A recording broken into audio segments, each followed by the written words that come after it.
آج ہمارے ساتھ وطن عزیز کی نامور شخصیت، نظم کا بہت بڑا نام، شاعر، ادیب، محقق محترم جناب ڈاکٹر وحید احمد صاحب ہمارے ساتھ موجود ہیں۔ آج ہم ان سے بھرپور گفتگو کریں گے۔ جی ڈاکٹر صاحب بسم اللہ۔ بہت شکریہ، بہت مہربانی۔ سب سے پہلے تو میں آپ کو آپ کے چینل کی مبارک پیش کرتا ہوں۔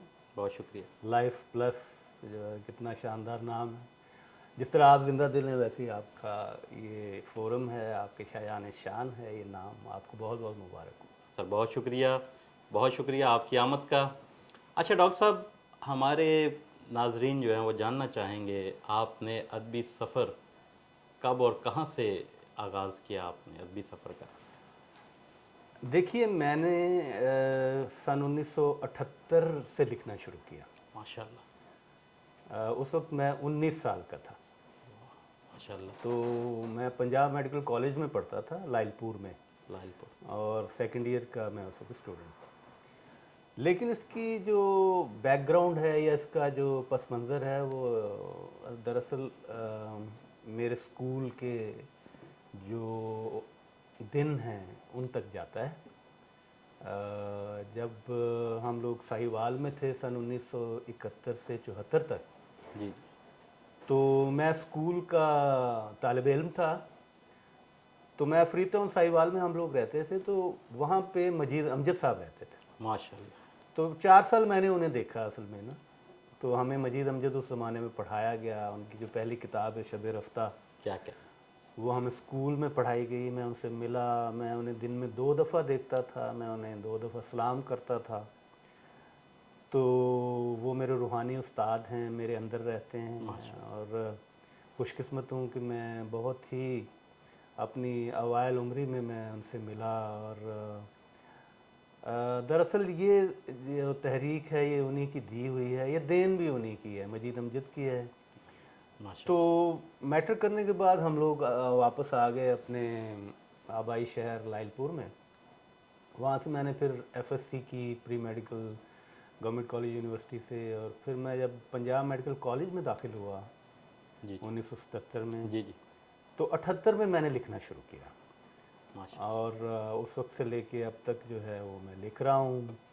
نظم لکھتا ہوں بنیادی طور پہ، اور چیزیں بھی لکھ لیتا ہوں۔ کیا کہنے۔ آپ نے میڈیکل کالج لائل پور کی بات کی، تو سر کچھ یادیں وہاں کی، کچھ دوست جو اس وقت بھی آپ کے ساتھ تھے اور آج بھی موجود ہیں، ان کے بارے کچھ بتائیے۔ دیکھیے بات یہ ہے کہ ہمارا جو پنجاب میڈیکل کالج ہے وہ تو ایک طرح کا دبستان تھا، ٹھیک ہے جی۔ اور اس میں اتنے شاندار لکھنے والے لوگ، سب سے پہلے تو میں ڈاکٹر افتخار فیصل کا نام لوں گا، بہت خوب، جو کہ ہمارے سرخیل تھے اور ہیں، اور ان کی زیر سرکردگی ہم نے لکھنا شروع کیا، میں نے لکھنا شروع کیا۔ پھر میرے 1 سال کے بعد جاوید انور وہاں پہ آیا، اس نے لکھنا شروع کیا۔ پھر حسین عابد ہے، ثاقب ندیم ہے، اور عبدال بیلا نثر لکھتے تھے، محسن مگھیانہ، بہت سارے دوست احباب، ایک جو ہے نا ایک پورا ایک دبستان جیسے میں نے آپ سے عرض کیا ہے۔ اور حالانکہ ہم جو ہیں بہت ہی زیادہ کم عمر تھے اس زمانے میں، لیکن اسی زمانے میں ہم لوگوں نے چھپنا شروع کیا، اور ہم لوگ حلقوں میں جاتے تھے، اور شہر کے حلقے جو ہیں جیسے حلقہ ارباب ذوق ہے یا اور ہیں، لاہور کے حلقے ہیں، تو ان میں آہستہ آہستہ پھر ہم لوگوں نے جانا شروع کیا، اور انہوں نے ہمیں بہت محبت دی۔ اور ہمارے کالج کے جو ادیب ہیں ان میں سے چند ایک تو انتہائی مشہور و معروف ہیں، جیسے جاوید انور کی میں نے بات کی آپ کے ساتھ، اللہ تعالیٰ اس کی مغفرت کرے، میرا بہت ہی قریبی دوست تھا۔ تو اس طرح، بلکہ مجھے بڑی حیرت ہوتی ہے کہ یہ جو پروفیشنل کالجز ہیں، ایک جگہ میں بات بھی کر رہا تھا، لوگ سمجھتے ہیں کہ یہ خشک سے کالج ہیں، مطلب اس میں میڈیسن پڑھتے ہیں لوگ، سرجری، یا جیسے انجینئرنگ یونیورسٹیز ہیں کہ اس میں انجینئرنگ پڑھتے ہیں۔ ہاں جی بالکل۔ لیکن یہ بڑی ایک خوشگوار حیرت ہے کہ آپ ان یونیورسٹیز میں جائیں تو یہاں پہ آپ کو ادبی جو تنظیمیں ہیں وہ بہت فعال ملتی ہیں، اور یہاں پہ جو ادبی حلقے ہیں وہ باقی ادبی جو تنظیمیں ہیں یا جو جامعات ہیں ان سے زیادہ فعال ہیں۔